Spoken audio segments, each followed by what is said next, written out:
Hello दोस्तों, mission government job के official YouTube channel पे आप सबका स्वागत है। आपकी जीके को स्ट्रॉन्ग करने के लिए जीके की एक और वीडियो आज मैं आप लोगों के लिए लेके आई हूँ, जिसमें हम 40 प्लस क्वेश्चन करेंगे। इसमें से कुछ क्वेश्चन आपके लिए भी होंगे और उसका जो आंसर होगा वो नीचे आपने कमेंट में करना होगा। ओके, ये हमारा जीके का पार्ट 10 रहेगा। इसी के साथ आज हमारे अगर हम सीरियल वाइज देखें तो 100 क्वेश्चन पूरे हो जाएंगे और हर क्वेश्चन हर वीडियो में मैं आपको 20 से 25 क्वेश्चन कराती हूँ, तो लगभग आपके 200 प्लस क्वेश्चन यहाँ से कवर हो जाएंगे। अब सबसे ज़्यादा इंपॉर्टेंट ये है कि आपको जीके याद कितनी होती है, क्योंकि पहले मैंने एक सीरीज चलाई थी, उसमें मैंने टोटल आपको 52 पार्ट दिए थे और हर पार्ट के अंदर मैं आपको 50 क्वेश्चन कंप्लीट कराती थी और बहुत सारे क्वेश्चन मैं आपको याद भी कराती थी। तो 52 को अगर आप 50 से गुना करोगे तो 2500 प्लस क्वेश्चन आपको मैंने ऑलरेडी करवा दिए हैं। अब आप लोग लॉकडाउन का बेनिफिट कितना उठा रहे हो, कोरोना वायरस के कारण जिस जिस तरह सभी लोग घर में हैं, आपका फर्ज बनता है, अगर आप लोगों को कंपटीशन एग्जाम क्लियर करना है तो आप लोगों को रिवीजन करनी पड़ेगी, क्योंकि बिना रिवीजन के जीके याद होना पॉसिबल नहीं है। 52 पार्ट वो सुनने हैं आपने, 10 पार्ट हमारे ये कंप्लीट हो चुके हैं। उसके बाद 19 पार्ट मैंने स्टेट वाइज जीके कराई थी, जिसमें मैंने एक दिन में एक स्टेट आपको पूरा कराया था। सारे डैम, सारे डांस, टेम्पल, सारा कुछ कवर कराया था उसमें, कैपिटल, सीएम, गवर्नर। तो 19 स्टेट कवर कराए थे, बाकी के स्टेट भी बहुत जल्दी मैं आपको पूरे करा दूंगी। सबका लिंक आपको डिस्क्रिप्शन में मिल जाएगा। ये जो हमारी सीरीज चल रही है, पार्ट 10 हो चुके हैं। इस सीरीज का नाम है जीरो टू हीरो। जो प्लेलिस्ट का नीचे लिंक मिलेगा उसमें लिखा होगा जीरो टू हीरो क्विज, वहां पे आपको सारे के सारे पार्ट्स मिल जाएंगे। ओके, और आपको मोटिवेट करने के लिए मैंने यहाँ पे मोटिवेशनल लाइंस भी ली है, जिससे कि आप मोटिवेट रहो। सिंपल सी 2 लाइनें हैं, लेकिन बहुत आपकी लाइफ को चेंज कर सकती है। किस्मत जो है वो मौका देती है। हर किसी को किस्मत कोई ना कोई मौका देती है। उसी मौके के ऊपर चौका वही इंसान लगा पाएगा जो मेहनत करेगा। मेहनत हमेशा चौंका देती है। कई लोग तो इतनी ज़्यादा मेहनत करते हैं कि कईयों को बिलीव ही नहीं होता कि ये कब आईएएस ऑफिसर बन गए, ये कब एसएससी सीजीएल क्रैक कर चुके हैं। यानी कि उनको ये लगता है कि ये उनकी किस्मत में लिखा हुआ था, इस वजह से वो उनका पेपर क्रैक हो गया, लेकिन ऐसा नहीं होता। उन्होंने बहुत ज़्यादा मेहनत की होती है। जब बाकी लोग सो रहे होते हैं उस टाइम पे वो मेहनत कर रहे होते हैं। सुबह 4 बजे उठ के प्रैक्टिस सेट लगाना, रात को प्रैक्टिस सेट लगाना, पूरा दिन पढ़ना, बहुत ज़्यादा मेहनत होती है, जिसके कारण उनको कामयाबी मिलती है। तो कभी ये नहीं सोचना होता। बहुत ऐसे 1% ऐसे लोग होते हैं जो पहली बार पेपर देते हैं और उसी टाइम क्लियर हो जाते हैं, लेकिन 99% वो लोग होते हैं जो मेहनत करते हैं, बार बार एग्जाम देते हैं, कभी फेल होते हैं, कभी प्री क्लियर होता है, कभी मेंस क्लियर होता है, कभी इंटरव्यू में रह जाते हैं। बहुत सारे ऐसे बच्चे भी होते हैं। तो मेहनत इतनी करनी है कि सबको चौंका देना है, लेकिन जो मौका मिले उसका बेनिफिट उठाना है। ये नहीं सोचना है कि पेपर होंगे या नहीं होंगे। जो भी आपको मौका मिल रहा है उसका बेनिफिट उठाना है और जरूर पढ़ना है। तो शुरू करते हैं आज की हमारी वीडियो। आज की वीडियो के साथ हमारे सीरियल वाइज 100 क्वेश्चन कंप्लीट हो जाएंगे। हाँ जी, तो आज का हमारा पहला क्वेश्चन है, राज्यपाल को शपथ कौन दिलाता है। इंपॉर्टेंट क्वेश्चन है और काफी बार पेपर के अंदर पूछा गया है ये। राज्यपाल को शपथ कौन दिलवाता है। भी आपको पता है राज्य का सबसे प्रमुख कौन होता है। राज्य का सबसे प्रमुख होता है राज्यपाल। जिस प्रकार देश में सबसे प्रमुख कौन होता है मैंने आपको ऑलरेडी बता रखा है। देश में सबसे प्रमुख होता है राष्ट्रपति। देश में अगर कोई भी कानून बनाना होता है तो राष्ट्रपति के साइन के बिना कानून नहीं बन सकता। उसी प्रकार राज्य में अगर कोई कानून बनाना होता है तो अंतिम साइन किसके होते हैं, राज्यपाल के होते हैं। तो राज्यपाल को शपथ कौन दिलाता है, आप लोगों को ध्यान रखता है। शपथ हमेशा जो पोजीशन होती है उससे ऊपर वाला जो पोजीशन होती है ना, वही हमेशा शपथ दिलाता है। तो राज्यपाल को शपथ कौन दिलाता है। राज्य में सबसे ऊपर कौन है, राज्यपाल के तो साइन होते हैं, लेकिन उसके बाद कौन है, हमारा सबसे ऊपर कौन होता है, हाई कोर्ट होता है। और हाई कोर्ट का जो चीफ जस्टिस होता है यानी मुख्य न्यायाधीश जो होता है वो शपथ दिलाता है किसको, राज्यपाल को। इंपॉर्टेंट क्वेश्चन है, याद रखना है। यहीं से मैं 2-3 क्वेश्चन और बताती हूँ आपको। राज्यपाल का वर्णन संविधान के किस आर्टिकल में है, तो 153 में है। 153 में लिखा हुआ है हर राज्य के अंदर एक राज्यपाल होगा। आ गया समझ में। नेक्स्ट क्वेश्चन आपको ये याद रखना है, राज्यपाल को शपथ कौन दिलाता है, तो हाई कोर्ट का जो मुख्य न्यायाधीश होता है वो राज्यपाल को शपथ दिलाता है। तीसरा क्वेश्चन, राज्यपाल की नियुक्ति कौन करता है। राज्यपाल की नियुक्ति, राज्यपाल जो होता है वो एजेंट के रूप में होता है, सेंटर के एजेंट के रूप में होता है, यानी कि राज्य के बारे में जितनी भी जानकारी है वो सेंटर को देता है। तो राज्यपाल की नियुक्ति कौन करता है, राज्यपाल की नियुक्ति करता है हमेशा राष्ट्रपति। ये आपको ध्यान रखना है। राज्यपाल की नियुक्ति कौन करता है, राष्ट्रपति। और राज्यपाल का कार्यकाल किस पे डिपेंड करता है, राष्ट्रपति पे डिपेंड करता है। राष्ट्रपति जब चाहे तब राज्यपाल को हटा सकता है। आगे समझ में, इतने पॉइंट आपको यहाँ से याद रखने हैं। इंपॉर्टेंट पॉइंट है कि राज्यपाल की नियुक्ति कौन करता है, राष्ट्रपति। राज्यपाल को शपथ कौन दिलाता है, हाई कोर्ट का मुख्य न्यायाधीश। आगे समझ में। और जो हाई कोर्ट का जो मुख्य न्यायाधीश होता है उसकी नियुक्ति कौन करता है, हाई कोर्ट के मुख्य न्यायाधीश की नियुक्ति करता है राष्ट्रपति। ठीक है, आगे समझ में, इंपॉर्टेंट क्वेश्चन है। और राष्ट्रपति को शपथ कौन दिलाता है, अगला क्वेश्चन यही है। राष्ट्रपति का वर्णन संविधान के किस अनुच्छेद में है, 52 में है। और राष्ट्रपति का वर्णन संविधान के किस भाग में है, मैंने पहले आपको करा रखा है, भाग नंबर 5 यानी चैप्टर नंबर 5 में है। राष्ट्रपति को शपथ कौन दिलाते हैं, सबसे ऊपर कौन है, सबसे ऊपर तो हमारा संविधान है, उसके बाद कौन है, हमारा सुप्रीम कोर्ट। सुप्रीम कोर्ट का जो मुख्य न्यायाधीश होता है वो किसको शपथ दिलाता है, राष्ट्रपति को शपथ दिलाता है। आगे समझ में। तो इंपॉर्टेंट पॉइंट है, शपथ से कई बार क्वेश्चन पूछे गए हैं और ये कई बार बच्चों को कंफ्यूजन हो जाती है किसकी नियुक्ति कौन करता है और किसको शपथ कौन दिलाता है।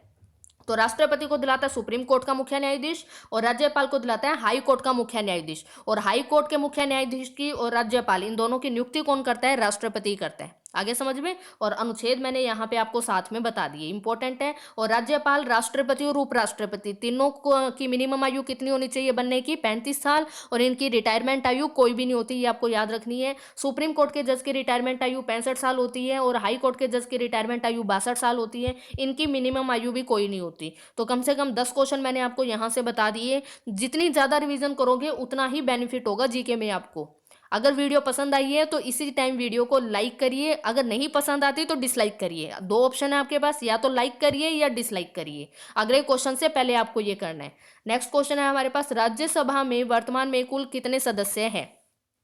देश में संसद होती है, संसद में मैंने कई बार आपको बताया हुआ है संसद के अंग कितने होते हैं, तो 3 अंग होते हैं, राज्यसभा, लोकसभा और राष्ट्रपति। और संसद के सदन कितने होते हैं या हाउस कितने होते हैं, तो 2 ही सदन होते हैं हमारे, लोकसभा और राज्यसभा। संसद का अनुच्छेद कितना है, 79। राज्यसभा का 80 है, लोकसभा का 81 है, मैंने ट्रिक आपको पीछे वाली वीडियो में बताई हुई है। और राष्ट्रपति का अनुच्छेद कितना है, हमारा 52 है। राज्यसभा में वर्तमान में कुल कितने सदस्य हैं, तो वर्तमान में कुल कितने सदस्य हैं, कितने एमपी है राज्यसभा में। एमपी क्या होते हैं, मेंबर ऑफ पार्लियामेंट, चाहे लोकसभा में हो चाहे राज्यसभा में हो उनको एमपी बोला जाता है। जो विधानसभा में होते हैं उनको एमएलए बोला जाता है, जो विधान परिषद में होते हैं उनको एमएलसी बोला जाता है, मेंबर ऑफ लेजिस्लेटिव काउंसिल। आपको पता होना चाहिए। राज्यसभा में वर्तमान में कुल कितने एमपी है, तो 245 है। और मैक्सिमम कितने हो सकते हैं, तो मैक्सिमम हो सकते हैं 250। ठीक है, वर्तमान में कितने हैं, 245। इसमें से 12 सदस्य राष्ट्रपति द्वारा मनोनीत किया जाता है, जैसे सचिन तेंदुलकर जो है वो राज्यसभा के सदस्य रह चुके हैं, ये भी आपको पता होना चाहिए। और बाकी जो रह गया हमारे 233 सदस्य जो हैं वो चुने जाते हैं। ठीक है, वर्तमान में 245 हैं, 233 सदस्य चुने जाते हैं और 12 सदस्य राष्ट्रपति द्वारा मनोनीत किए जाते हैं राज्यसभा में। और लोकसभा के अंदर कितने सदस्य मनोनीत करता है राष्ट्रपति, 2 सदस्य मनोनीत करता है, ये भी आपको याद रखना है। आगे समझ में। तो मैक्सिमम पूछे तो 245, वर्तमान में पूछे 200, मैक्सिमम पूछे तो 250, वर्तमान में पूछे तो 245। राष्ट्रपति कितने मनोनीत कर सकता है, 12, चुने कितने जाते हैं, तो 233। आगे समझ में।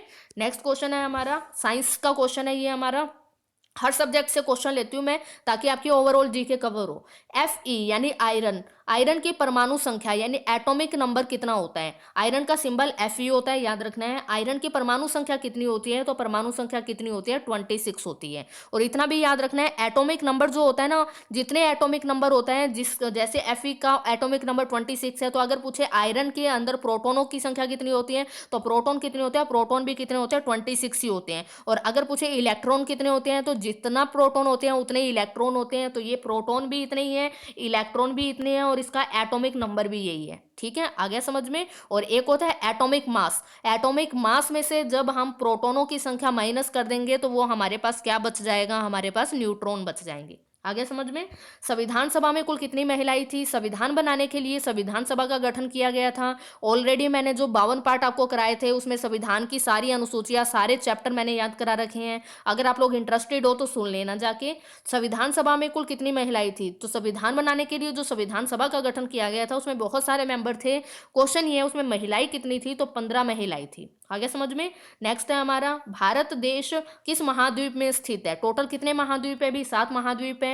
भारत कौन से महाद्वीप में स्थित है, तो सबसे बड़ा महाद्वीप कौन सा है, तो एशिया महाद्वीप है। तो भारत एशिया महाद्वीप में स्थित है। आगे समझ में। और पूरी दुनिया में अगर हम बात करें क्षेत्रफल के अनुसार भारत का विश्व में कौन सा स्थान है, 7वां स्थान है। और जनसंख्या की बात करें तो दूसरा स्थान है। अगर हम बात करें कि पहले नंबर पे यानी सबसे ज्यादा एरिया किस देश के पास आता है, तो रूस के पास आता है। और सबसे छोटा देश कौन सा है एरिया के हिसाब से, तो वेटिकन सिटी है, ठीक है। और भारत का स्थान कौन सा है, 7वां है। जनसंख्या में सबसे बड़ा देश कौन सा है, चीन है। सबसे छोटा उसमें भी वेटिकन सिटी है जो यूरोप महाद्वीप में है। और भारत का स्थान कौन सा है इसके अंदर, सेकंड। ओके, नेक्स्ट क्वेश्चन है हमारे पास, अंडमान निकोबार द्वीप समूह की राजधानी का नाम क्या है। इंपॉर्टेंट है, आंसर क्या आ जाएगा, पोर्ट ब्लेयर। पोर्ट ब्लेयर जो है वो अंडमान निकोबार द्वीप समूह की राजधानी का नाम है। नेक्स्ट है, अंडमान निकोबार की सबसे ऊंची चोटी का नाम क्या है। मैक्सिमम टाइम पेपर में ये क्वेश्चन पूछा गया है। आंसर क्या आ जाएगा इसका, सैडल पीक। सैडल पीक जो है, कई इसको सैंडल पीक बोलते हैं, कई सैडल पीक बोलते हैं। सैडल पीक जो है अंडमान निकोबार की सबसे ऊंची चोटी का नाम है। आगे समझ में।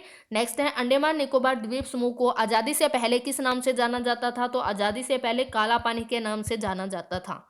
ओके, नेक्स्ट है, भारत के सभी राज्यों की राजधानी क्या है। ये क्वेश्चन अब आपके लिए रहेगा, भारत के सभी राज्यों की राजधानी, क्योंकि मैंने जो 52 पार्ट करा रखे हैं उसमें मैंने भारत के सारे राज्यों की राजधानी आपको करा रखी है। 19 स्टेट मैंने ऑलरेडी करा रखे हैं जिसमें मैंने कैपिटल, सीएम और गवर्नर आप लोगों को याद करा रखे हैं। तो भारत के सभी राज्यों की राजधानी आपको बतानी है और इसी हिसाब से बतानी है ताकि एक एक क्वेश्चन आपको और अच्छे से याद हो। कैसे बताओगे, जैसे भारत में सबसे ज्यादा चाय कहाँ होती है, आपने खुद देख के नहीं लिखने। जो बच्चे रेगुलर वीडियो सुनते हैं उनको पहले खुद से लिखने हैं कि कितने स्टेट है। मान लो आपको 10 स्टेट याद आते हैं, 20 याद आते हैं, 25 याद आते हैं। वर्तमान में टोटल कितने स्टेट है भी, 28 स्टेट है, क्योंकि जम्मू कश्मीर जो है वो तो यूनियन टेरिटरी बन चुका है। जम्मू कश्मीर और लद्दाख 2 यूनियन टेरिटरी में डिवाइड किया गया है। तो आपको वर्तमान में टोटल राज्य कितने हैं, 28। 28 में से जितने आपको याद आते हैं पहले वो लिखिए, उसके बाद आप देखना शुरू करिए, ठीक है। जैसे सबसे ज्यादा चाय कहाँ होती है, असम में होती है। असम की कैपिटल क्या है, दिसपुर है। सबसे ज्यादा कॉफी कहाँ होती है, कर्नाटक में होती है। कर्नाटक की कैपिटल क्या है, बेंगलुरु है। सबसे ज्यादा चावल कहाँ होते हैं, पश्चिम बंगाल में होती है। पश्चिम बंगाल की कैपिटल कोलकाता है। धान का कटोरा किसे बोला जाता है, धान का कटोरा छत्तीसगढ़ को बोला जाता है और छत्तीसगढ़ की कैपिटल क्या है, रायपुर है। उसके बाद आपको पता है स्पेशल स्टेटस के कुछ राज्य हैं जैसे असम, मेघालय, त्रिपुरा, मिजोरम, ये हमारे स्पेशल स्टेटस के राज्य हैं। इनकी कैपिटल आपको अलग से याद होनी चाहिए। कॉमन कैपिटल किसकी है, चंडीगढ़ कॉमन कैपिटल है। हरियाणा और पंजाब दोनों की कॉमन कैपिटल क्या है, चंडीगढ़ है। इस प्रकार से आपको हर स्टेट का नाम लिखना है, 28 के 28 स्टेट के नाम लिखने हैं। कॉपी पेस्ट नहीं करना है, खुद से लिखने हैं और सबकी कैपिटल भी लिखनी है। आ गया समझ में। तो ये हमारी आज की वीडियो थी। अगर आपको वीडियो पसंद आई है तो वीडियो को शेयर जरूर कर देना। अगर आप चाहते हो कि ये सीरीज कंटिन्यू रहे तो नीचे मुझे कमेंट में जरूर बताना। Thank you.